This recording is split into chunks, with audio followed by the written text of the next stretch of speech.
Trisac. Il n'a peur de rien, sauf peut-être des qu'on orange. Maxime Delan est avec nous de l'agence QMI. Maxime, bonjour. Salut, Benoît. Mauvaise nouvelle. Toi, t'es le porteur de mauvaise nouvelle. Oui. Non, mais je veux... Avant de commencer mes sujets, je veux juste faire un petit suivi de dossier en commençant là, concernant l'histoire de l'effondrement qui a eu lieu hier à Blainville, effondrement de murs de soutènement sur le chantier d'un méga immeuble résidentiel de 15 étages. 15 étages. Ouais. La police a annoncé ce matin qu'elle déclenchait une enquête criminelle, une enquête pour négligence criminelle causant la mort.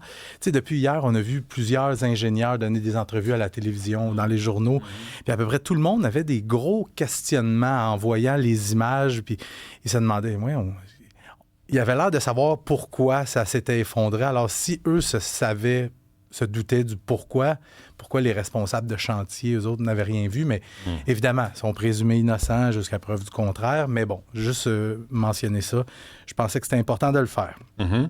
OK. Il y a aussi à Sainte-Monique où ça s'est produit. Là, on va régler une affaire tout de suite. Sainte-Monique, c'est où, ça? Entre Trois-Rivières et Drummondville. Ah oui, OK. Bon. Oui, il y a énormément d'intervenants d'urgence qui sont en ce moment à Sainte-Monique pour gérer l'énorme glissement de terrain qui s'est produit tôt ce matin. As-tu déjà connu une Monique, toi? Ma tante. Ma tante Monique? Ouais. Du côté de... Maman. Ah oui? Es-tu fine? Fait que, comme je disais, le sol s'est affaissé. En portant, on voit les images à l'écran. Est-ce que tu as déjà gardé ma tante Monique? Hey, je pense pas. Jamais. Hey, c'est parce que là, Benoît, t'ouvres la porte, puis j'ai pas nécessairement juste des bonnes affaires à dire. Là, fait que... Non, mais là, il n'y a pas de mort à Sainte-Monique, c'est pour ça que je me permets de parler de ta tante. Non, mais à une certaine époque, on avait du fun ensemble. Ah, OK. À une certaine époque. Es-tu bien plus vieille que toi? Oui. OK, vas-y. Ouais, bon. Tabarouette, là, tu passes de Monique à... je reste dans Monique. OK. Il y a ma tante Monique, puis il y a Sainte-Monique. Va pas dans Monique. Je veux pas. Et là. Bref, Benoît, à Sainte-Monique, le sol s'est affaissé, emportant avec lui une maison, un cabanon, des poteaux électriques.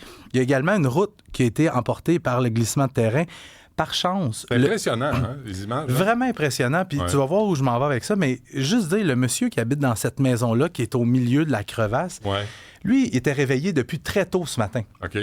Et quand le soleil s'est levé, il a remarqué que le sol, c'était comme dérobé un petit peu autour de chez lui. Fait il a pris son char, puis il est allé chez son fils qui habite à une couple de kilomètres de là. Ouais. Il est resté une quinzaine de minutes, il est revenu chez lui, sa maison était partie. Ah ouais. Allez lire le texte de mes collègues dans le Journal de Montréal qui viennent de faire une entrevue avec lui. Mais les images, tu le disais, sont vraiment, vraiment impressionnantes. Au moment où on se parle, il y a les experts en mouvement de sol, il y a la sécurité civile qui sont en attente de s'approcher. Mais en termes de superficie, c'est très comparable à ce qu'on a vu il y a 15 ans, presque jour pour jour, à Saint-Jude, en Montérégie. Moi, je m'étais rendu sur place, on voit des images, les circonstances sont presque identiques. Il y avait une maison qui avait été emportée par le glissement de terrain, il y avait une route qui avait été emportée, mais dans ce cas-là, il y avait une famille de 4 personnes, 2 adultes et 2 enfants qui sont morts dans cet affaissement-là. Et on voit au bas de l'image, il y avait une petite camionnette rouge parce qu'il y avait un monsieur qui roulait sur la route et lui est tombé dans le trou avec sa camionnette. Il y avait eu des blessures légères, mais quand même, tu sais, des fois, la vie, c'est quand tu as pigé le mauvais numéro. Certain.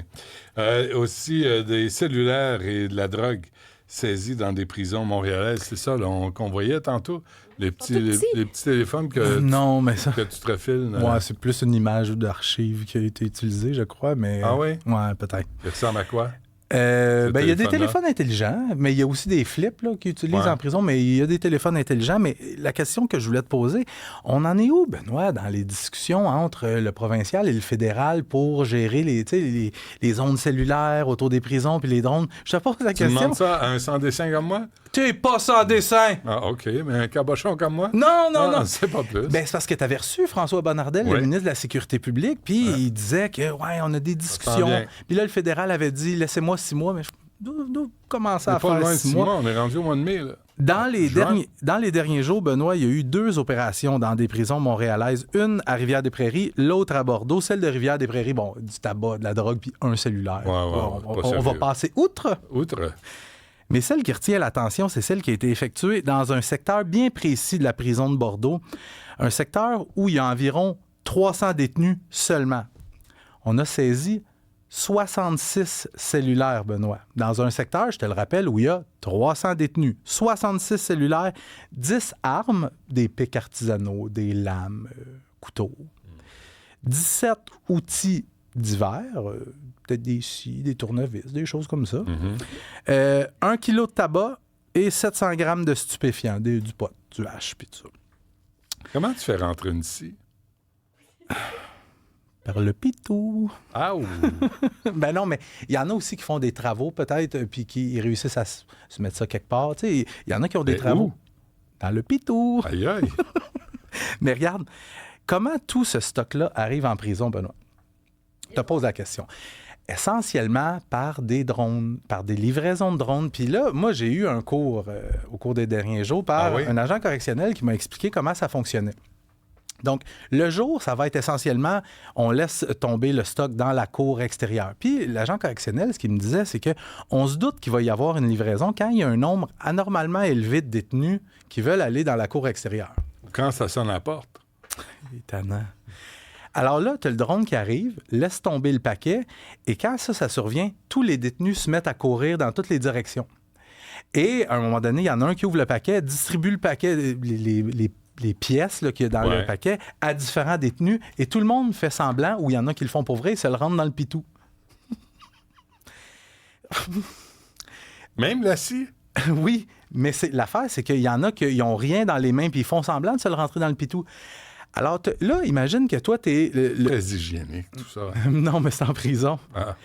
Imagine que là, toi, t'es au centre de contrôle et que tu regardes les caméras de surveillance. Comment tu fais lequel se gratte le péteux, puis lequel se cache quelque chose dedans? Fait qu'une fois, en tout cas, que c'est rentré en dedans... Pas simple. Des fois, les agents correctionnels vont en envoyer certains au trou où je pense qu'on peut saisir ce qu'ils vont faire quand ils vont faire kicker. Parce que c'est par là que ça va sortir, tu comprends? Mais sinon, une fois que c'est rentré à l'intérieur, Benoît, tu peux plus faire grand-chose. Rentrer à l'intérieur de la prison? De la prison, parce qu'ils l'ont dans... Ou du péteux. C'est ça. Sinon, le soir, les livraisons par drone vont se faire directement à la fenêtre de la cellule du détenu. Le détenu va avoir trafiqué... Bon, ça, c'est plus hygiénique. Oui, mais c'est ça. Et il va avoir trafiqué un coin de sa fenêtre qui n'est pas très visible pour les agents correctionnels qui font des rondes. Et souvent, les drones vont livrer des saucisses, qu'on appelle. Les saucisses, c'est des tubes à peu près 1 à 2 pouces de diamètre. Ça peut aller jusqu'à 20 pieds de long. Wow. Et le détenu, avec une perche artisanale, va aller chercher la saucisse et il va la rentrer à l'intérieur. Mais imagine... La prison? À l'intérieur de sa cellule, oui, de la prison. Mais imagine un tuyau, si tu veux, ou une saucisse de 2 pouces de diamètre. Comment tu peux rentrer de stock si la saucisse fait 10-15 pieds? Beaucoup de choses. Impressionnante saucisse. Et cet agent correctionnel-là, il m'a écrit, c'est une guerre qu'on ne pourra jamais gagner. Il faut un système pour les empêcher de rentrer et pour le remplacement des celles perdues qui ont été donc confisquées. 5 à 6 cellulaires livrés par drone, c'est un dur coup pour eux, mais dans une couple de semaines, ils vont tous les avoir remplacés. Okay, puis avant qu'on se quitte, un autre ado poignardé. Ben oui, toi, Benoît. C'est une épidémie. Hier, en milieu d'après-midi, à l'école secondaire Polyjeunesse, c'est dans le quartier Fabreville. Je suis allé là, moi. Oui. T'as-tu foutu à la marde à ton école secondaire? J'étais président de la polyvalente. Puis t'as jamais poignardé personne? Pas en tout. T'as-tu déjà vu des gens avec des couteaux à ton école? Pas en tout. Ben, c'est ça. Altercation entre 2 groupes d'étudiants, ça se donne peut-être une coupe de petits coups comme ça. Puis à un moment donné, il y en a un de la gang qui sort un couteau et qui poignarde un adolescent de 17 ans. Bon, moi, on me dit il a été poignardé à l'épaule, transporté à l'hôpital, pas de danger pour la vie.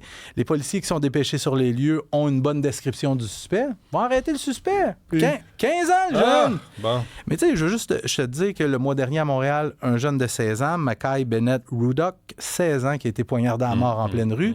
Vendredi dernier, à Saint-Jean-sur-Richelieu, Gabriel Mena-Cruz, qui a été poignardé à mort par, présumément, un jeune de 14 ans. Je te dis que ça va bien, mon Benoît. Ça va bien. Le punk est mort.